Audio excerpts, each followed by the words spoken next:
My parents used my sister's illness as an excuse to neglect me for my entire life. So when I grew up and became successful without them, they found out and started making demands under the guise of family. But I kicked them to the curb, and now they won't stop begging for forgiveness. I don't have many dark secrets. Well, actually, I don't have any at all, except this one specific one that really haunts me. And I've been keeping it from my family for years. I knew it would blow up eventually, but I didn't expect it to literally happen last Thanksgiving. Buckle up. This is a wild one. I, 36F, practically grew up as the classic forgotten child archetype. Well, only from the age of 9, because that's when my Aunt Jen showed up at our house at 3 a.m., telling me to pack a bag because Mom was in the hospital. You see, she was pregnant, and my sister Charlotte was coming early, like 2 months early. The next few weeks ended up being a blur of hospital visits and hushed conversations. Charlotte was tiny. She looked like one of my porcelain dolls, but only if my porcelain was covered in tubes and wires. I tried to touch her, but then my dad slapped my hand away. That was the first time I felt it, this invisible barrier forming between me and my family. When they finally brought Charlotte home, our house transformed into this sterile bubble. Mom became obsessed with germs, industrial strength disinfectant everywhere, hand sanitizer stations in every room, constant cleaning. The smell of bleach still makes me anxious to this day, and maybe this wouldn't have been so bad. But then came the part that really messed me up. Whenever I showed even the slightest sign of being sick, I was immediately booted to either Grandma Dorothy's or Aunt Jen's house. At first, my childish brain thought it was a little fun. Grandma would bake cookies, while Aunt Jen had this cool collection of novels I was working through. And eventually, I figured out what's happening. It got to the point that I would wear triple layers of leggings in winter, just to avoid getting sick. But still, all their attention went to Charlotte. So I tried to get positive attention. I did everything I could to become my parents' dream child. Straight A's, no cussing, winning every science fair. I even managed to recite 10 different poems in Spanish. And in response, my dad just told me not to recite too close to Charlotte, in case my saliva gets on her and she gets sick. But the real gut punch came when I was 13. I'd spent months teaching myself to play Bridge Over Troubled Water on piano for the school talent show. Charlotte coincidentally had a fever the night of the show. Guess who had no one in the audience? Meanwhile, 2 weeks later, the entire extended family,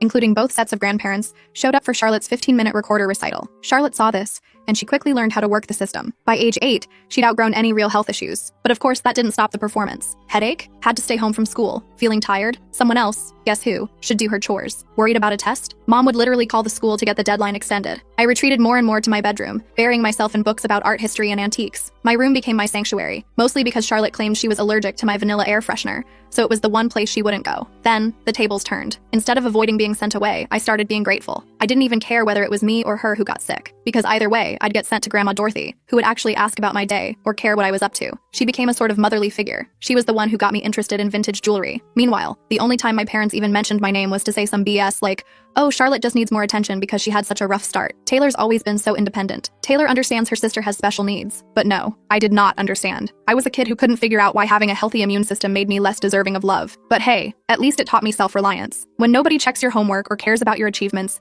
you learn quickly to be your own cheerleader. But here's the thing about being invisible. No one's watching your failures or your successes. So do whatever the hell you want. To say I took